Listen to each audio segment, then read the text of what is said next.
नमस्कार मित्रों, मैं doctor Om Prakash Sharma, ex district officer Ayurveda, Rajasthan government से मैं सेवानिवृत्त रहा हूँ। और आज हम जो चर्चा कर रहे हैं, जैसा कि डॉक्टर विकास गुप्ता ने बताया, इनफर्टिलिटी यानी बांझपन, बच्चा पैदा नहीं होना। आज के परिवेश में ये बहुत बड़ी ज्वलंत समस्या हम इसको मान सकते हैं। अब उसके क्या क्या कारण हो सकते हैं, उसके ऊपर हम थोड़ी सी चर्चा करना चाहेंगे। सबसे बड़ा कारण जो है वो है हमारी लाइफ स्टाइल। हमारे जो दैनिक जो हम जीवनचर्या जी रहे हैं उसके अंदर बहुत बड़ा बदलाव हो गया है। जब हमको सोना चाहिए तब तो हम रात को नाइट ड्यूटी कर रहे हैं, जब हमको जागना चाहिए तब हम सो रहे हैं। खाने पीने का कोई पता नहीं है, किस टाइम पे हम खा रहे हैं, क्या खा रहे हैं, किस तरह से हम अपने जीवन को चला रहे हैं, इसका चेंजेस बहुत बड़ा कारण है। पहले महिलाएं सारा घर का काम खुद अपने हाथों में करती थी। आटा पीसना है तो घर में चक्की चलाना, पानी भरने के लिए जाना तो कुएं से पानी खींच के लाना, कृषि का कार्य। और आप लोग इस बात से अच्छी तरह वाकिफ हैं, ज़्यादा दूर का समय नहीं, 50 साल पहले की आप देख लीजिए। हमारे जो बुजुर्ग हैं उन्होंने अपने जीवन में क्या है, डिलीवरी हुई, जंगल में गए थे, वहीं पे डिलीवरी हो गई, बच्चा शाम को साथ में लेके आ जाती। आज इतनी सारी सुविधाएं हैं कि हद से ज़्यादा, इसके बावजूद भी ऐसी बीमारियां क्यों हो रही है? पहली बात तो बच्चा लगता ही नहीं। उसमें सबसे बड़ा कारण है आपका फास्ट फूड। पिज्ज़ा खा लिया, बर्गर खा लिया, अनशन, इस तरह की जो चीज़ें हैं वो हमारे फर्टिलिटी रेट को कम करती है। अब फर्टिलिटी कैसे बढ़ी या कैसे इसको बढ़ाया जा सकता है, इसके लिए हमको दोनों पक्ष पे ध्यान देना पड़ेगा। एक तो पुरुषगत कारण, एक स्त्रीगत कारण।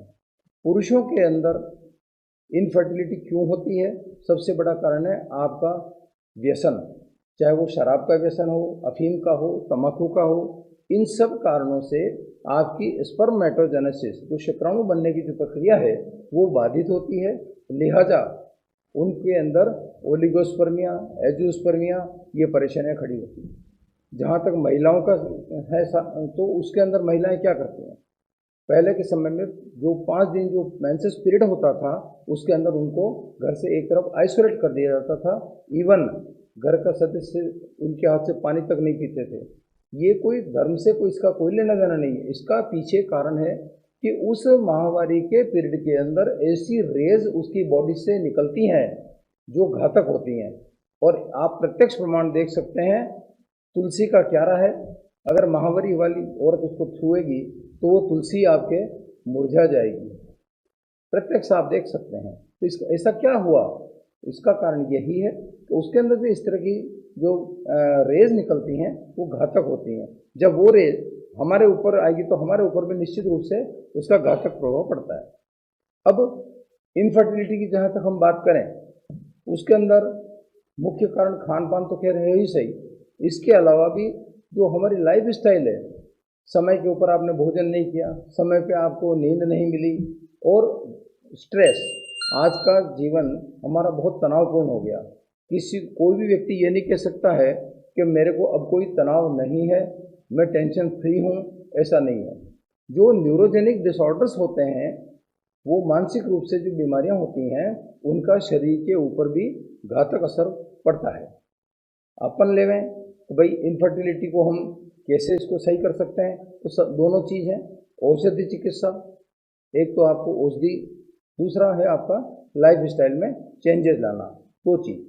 तो हमारे जो पूर्व आचार्य हैं, पुराने ज़माने में जो हम लोग लाइफ स्टाइल जीते थे, उसको हमको वापस फॉलो करना पड़ेगा। आधुनिकता की चमक दमक के अंदर इसका निराकरण नहीं होगा। जैसा अभी डॉक्टर साहब ने पीसीओडी, आज की तारीख में सबसे बड़ा इनफर्टिलिटी का जो कारण है वो पीसीओडी है महिलाओं में। अब पीसीओडी में होता क्या है? होता यह है कि आपका जो हार्मोन का बैलेंस है वो गड़बड़ा जाता है। इस वजह से कंसीव नहीं हो पाता और नतीजा इनफर्टिलिटी। तो हम पीसीओडी की चिकित्सा जो हमारे आयुर्वेद में जो बताई गई है, यदि कोई महिला लगातार 3 महीने तक आयुर्वेद की चिकित्सा विधिवत रूप से ले तो निश्चित रूप से वो पीसीओडी से मुक्त हो जाती है। इन कंपैरिजन अदरपैथी में इसकी चिकित्सा असाध्य तो नहीं कह सकते हैं, लेकिन हाँ कष्ट साध्य जरूर है। उसके लिए लंबे समय तक उपचार लेने पर भी सफलता मिलने में संशय होता है। हमारे पुराने जो जितने ग्रंथ हैं उसके अंदर इसका भी बताया गया है, जो आज हम IVF कहते हैं। अब IVF में होता क्या है, जिसको मोटे रूप में अपन टेस्ट ट्यूब बेबी के रूप में इसको जान सकते हैं। पहले के ज़माने में क्या होता था, आप महाभारत उठा के देख लीजिए, उसके अंदर भी इसका वर्णन है। शब्दों का मात्र अंतर है। पांडु के पुत्र थे, पांडव थे, वो कैसे थे, ये और इस तरह से ही वो IVF के जरिए ही उनकी पैदाइश बताई गई है। तो ये कोई बड़ी भारी बात नहीं है। उसको ही आज वैज्ञानिकता का रूप दे करके IVF के रूप में हमारे सामने आता है। अब रहा सवाल, प्रेगनेंसी यदि हो गई है तो उस महिला के लिए आचार्यों ने गर्भिणी चर्या बताई है। गर्भिणी चर्या का मतलब ये कि उन प्रेगनेंसी के 9 महीने के अंदर उसको क्या तो खाना चाहिए, क्या नहीं खाना चाहिए, किस तरह का जीवन यापन उसको करना चाहिए, ताकि सुखपूर्वक उसके 9 महीने निकल के आराम से प्रसव हो जाए। पहले की महिलाएं चूंकि पूरा पूरा मेहनत का काम करती थी, शारीरिक परिश्रम करती थी, इसलिए उनको डिलीवरी के टाइम कोई परेशानी नहीं होती थी, जबकि आज के इसके बिल्कुल उल्टा हो रहा है।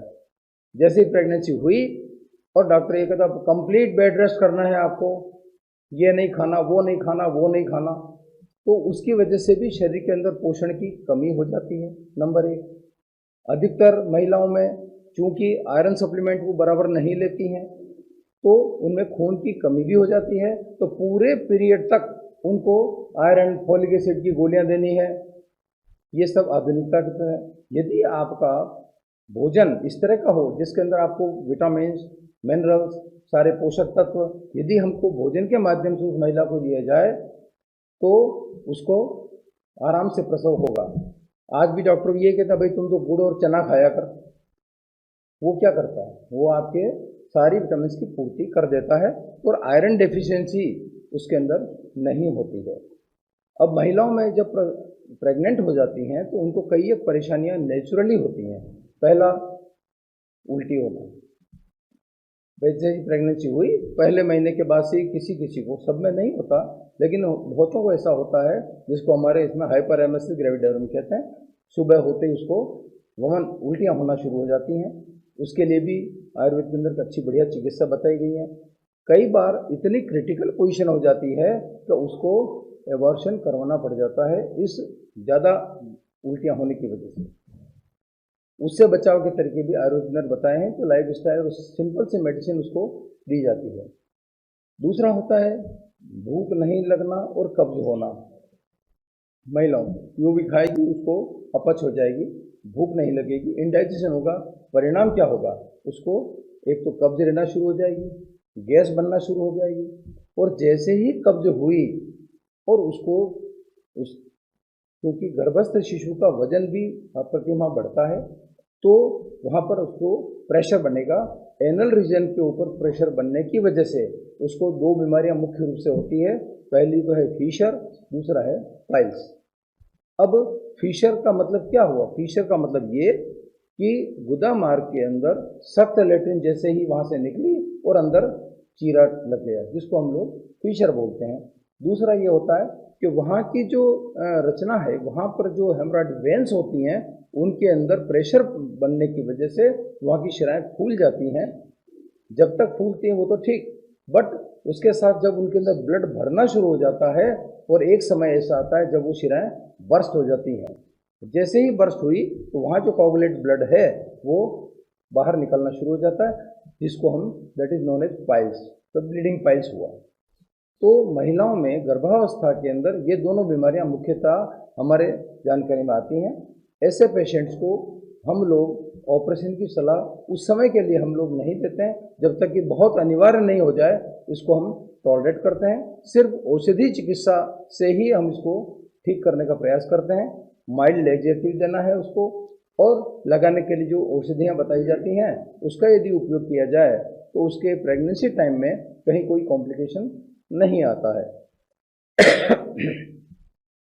इन दोनों चीज़ों के साथ साथ जो सबसे बड़ी बात है, प्रसव हो गया, प्रसव होने के बाद भी वो बीमारी रेजिस्टेंट रह सकती है, उसको फीशर बराबर डेवलप रह सकता है। 1 महीने के बाद में हम फीशर का या पाइल्स का हम उपचार शल्यकर्म द्वारा कर सकते हैं। क्यों कि वापस उसकी रिकवरी हो जाती है, महीने भर के अंदर यूट्रस का इन्वॉल्यूशन भी हो जाता है और वहाँ की संरचना में भी थोड़ी शक्ति, मांसपेशियाँ भी थोड़ी ताकतवर हो जाती हैं। दूसरा, जो भोजन उसको दिया जाता है डिलीवरी के बाद में, जो पोषक चीज़ें दी जाती है, आज गांव में हम भी देते हैं, अजवाइन के लड्डू बनाए, गोंद के लड्डू, उससे क्या होता है कि वहाँ की मस्कुलर टोन थोड़ी बढ़ जाती है, उससे इम्यूनिटी बढ़ जाती है, रोग से लड़ने की जो क्षमता है वो बढ़ जाती है और नतीजन आप जो शल्यकर्म करवाएंगे उसके अंदर सफलता निश्चित रूप से मिलती है। Thank you.